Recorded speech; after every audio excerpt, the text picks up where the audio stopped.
Welcome to News and Brews with the Times, where we spill the tea on what's happening in Hall County, Georgia. It's March 24th, 2025, and we have news on several schools in Hall and Gainesville that landed on a list of the lowest performing schools in the state. Plus, there's a new timeline for the construction of the Sardis Road connector, and a luxury resort is planned for an area on Lake Lanier. And don't miss it as we talk with reporter Nick Watson about an upcoming hearing in a murder case involving a woman accused of shooting her boyfriend at their lake home. Good morning, I'm Shannon Casas. And I'm Stacy Smith. This show is brought to you by The Times. Grab your favorite brew and take a sip while we guide you through what's been happening in Hall County. Last week, The Times reported 12 Hall County schools and 5 Gainesville schools landed on a list of the lowest performing schools in the state of Georgia. That's based on their performance on a statewide measuring stick called the College and Career Readiness Performance Index. Our journalists dug into how the list was made, the context around the scores, and they spoke with the principals at some of the schools to learn more about how they interpret these results and what they're doing about it. A lakeside luxury resort may be built on 20 acres off Brownsbridge Road behind the Crestwind community. The developer wasn't ready to tell our journalists about the project, but documents the Times obtained show many of the amenities that are planned, including dining, spa, and meeting space, plus estate homes and cottages. A Gainesville man and his son were just accused of separately molesting the same girl for years, starting in 2014. The Hall County Sheriff's Office is investigating the case and said the girl reported what happened to a teacher who reported it to law enforcement. The Times will be following this case as it goes through the county court system. Our team here also recently reported about the 40th anniversary of the Children's Center for Hope and Healing. It's a local nonprofit that provides services for those who have experienced sexual abuse as children. They do some really important work, and you can find the link to that story as well in our show notes.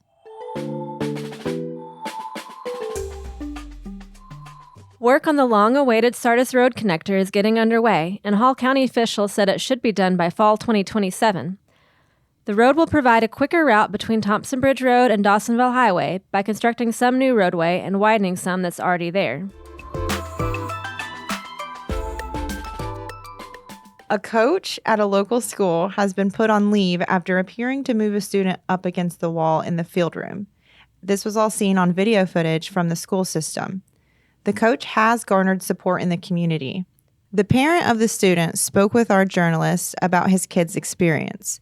The sheriff's office decided not to pursue charges, but the school system is still working to determine next steps. And coming up this week, our courts reporter here at The Times, Nick Watson, is going to be busy with 4 different cases he's been tracking. We're going to dig into one of those cases with him. Nick, thanks for joining us. So this man was found shot at a lake home earlier this month. Tell us what happened. Yeah, so around 1:15 a.m., March 8th, at Bay Ridge Drive here in the county, which is kind of the top end of the lake. If you went from like Lake Lanier Olympic venue and just kind of kept going straight up before you got to Don Carter, the Hall County Sheriff's Office came out and they found James Barron, 68, dead, and his girlfriend, Suzanne Miracle, was later taken into custody, and she's now facing felony murder charges. So have they said anything about a motive for her? So the newest information we got came out this past Thursday, the 20th. There was a wrongful death lawsuit filed, and again, obviously these are allegations in a lawsuit, but the newest information we have is coming from from Barron's sons, who filed the lawsuit against Miracle, claiming that they were in some sort of argument.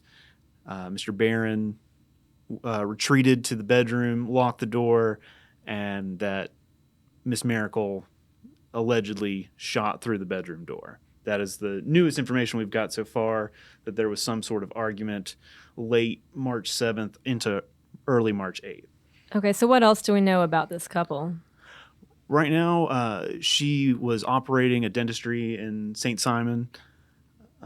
They had recently bought the home up here in Gainesville for about $1.5 million. It's a very expensive lakefront property. And that's really all that we have at the moment. We've reached out to her attorney to try and get more information. He's declined to comment so far, and she's got a probable cause hearing next week.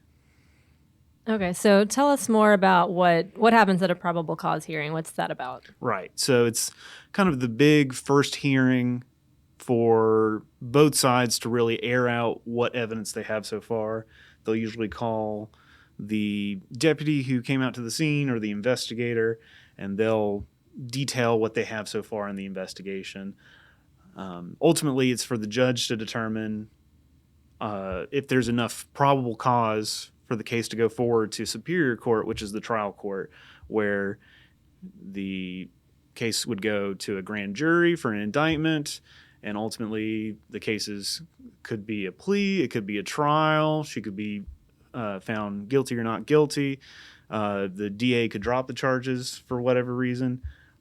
But this is just the first stage to try and get a little bit more information out there of what led to the charges against her. And when is that hearing? The hearing is on Friday at 9 a.m. so far, which is Friday the 28th. All right, so we should have a story posted on GainesvilleTimes.com later that day? That's the hope, yes. It is a busy calendar that day, but we do our best to try and get those out there quickly. Yeah, I imagine, especially with a case like this, we've had several shootings recently, but not that many at lakeside homes and involving a woman as the suspect.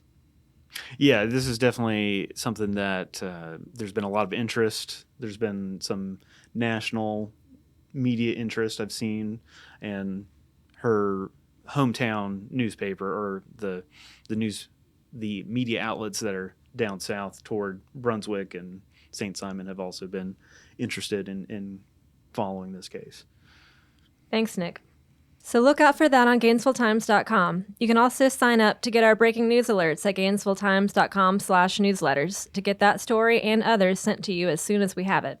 And if you click the links in our show notes, you'll also get a lot more context and information about the stories we've talked about today. Thanks for listening, and we'd love to hear from you. Rate us on your podcast app or shoot us an email at podcastadmin@GainesvilleTimes.com to let us know what you'd like to hear about on the podcast. This has been News and Brews with the Times. Join us next week for another episode.